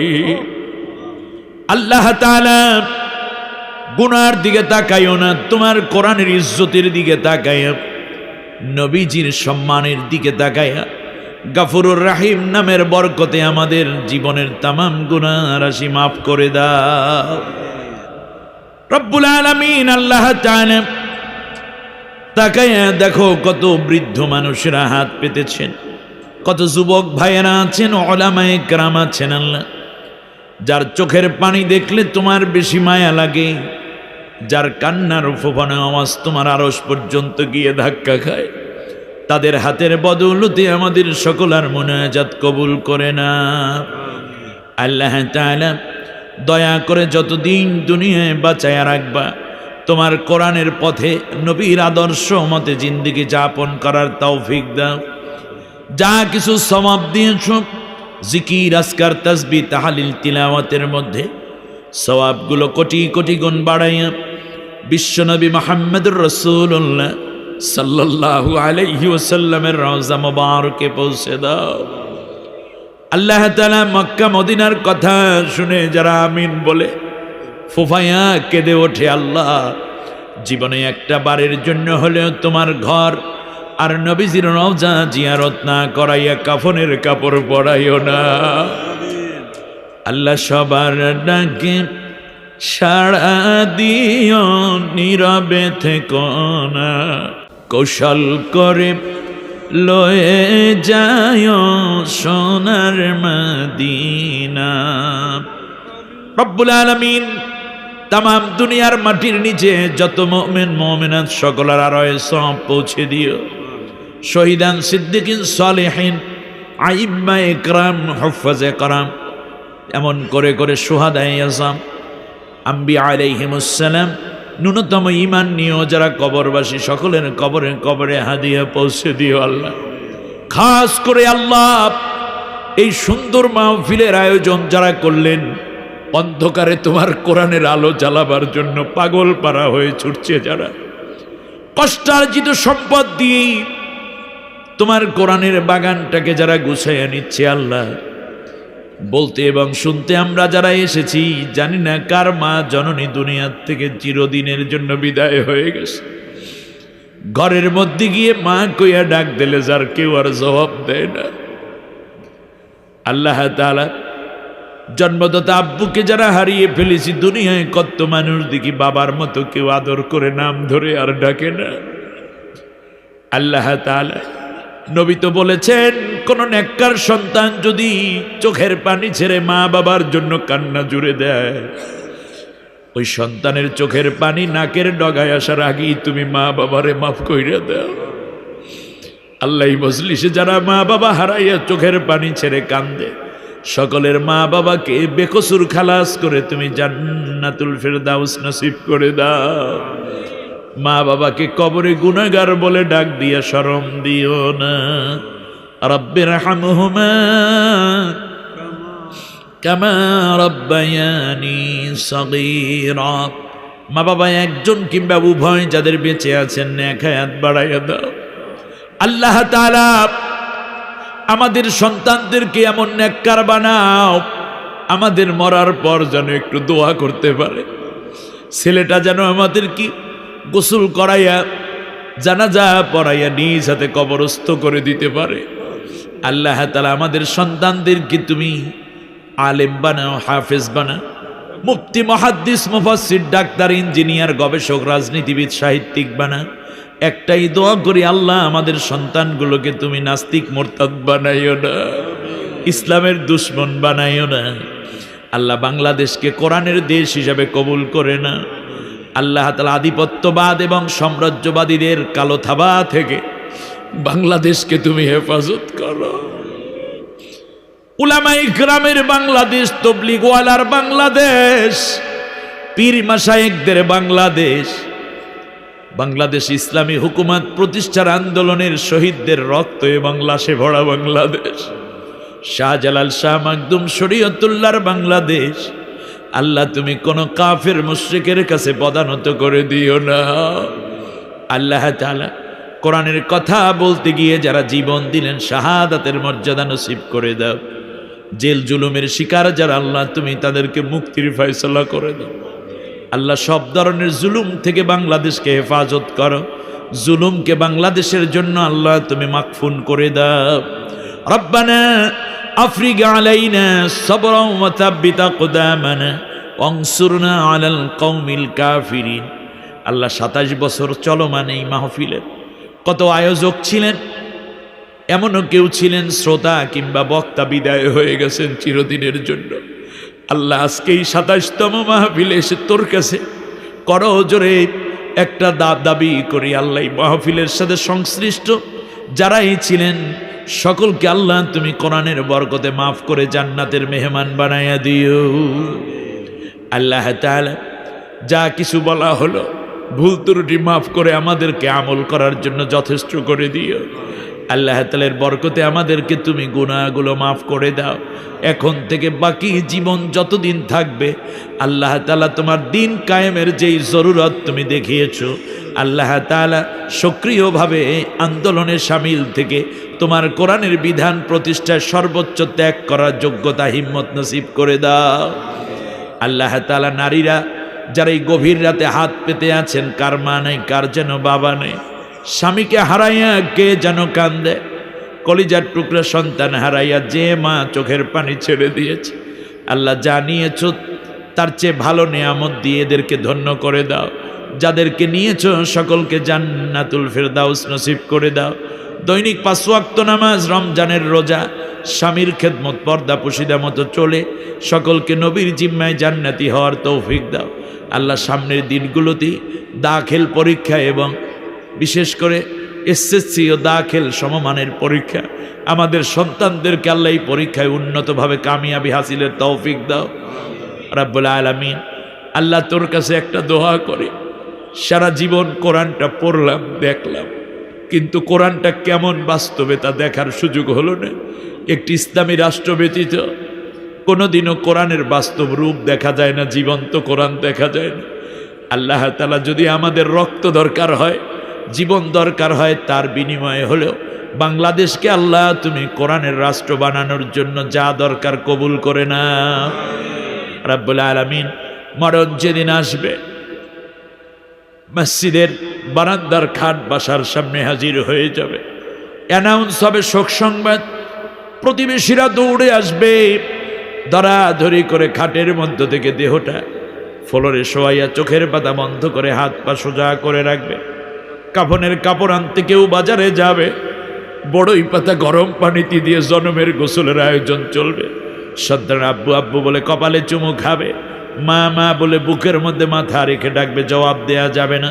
হায়াত চাই না আল্লাহ, কোরআনের কথা বলছি, কোরআনের পথে চলছি, এমন অবস্থায় শাহাদাতের মাউত নসিব করে দিও। কলিজার টুকরা সন্তান কিংবা ভালো আলেম যারা সূরা ইয়াসিন কানে শুনে আরামের মরণ দিও। মাটির দেশে মাটির দেশে বাড়ি আমার, মাটির দেশে ঘর, এ দুনিয়ায় যারা আপন সবই হবে পর। আল্লাহ ওই কঠিন মুহূর্তে নবীজির নূরের চেহারাখানা দেখতে দেখতে আসানের সাথে পরাণ পাখি বের করে নিও। সকলের জবান থেকে ওই কঠিন মুহূর্তে জারি করে দিও লা ইলাহা ইল্লাল্লাহু মুহাম্মাদুর রাসূলুল্লাহ।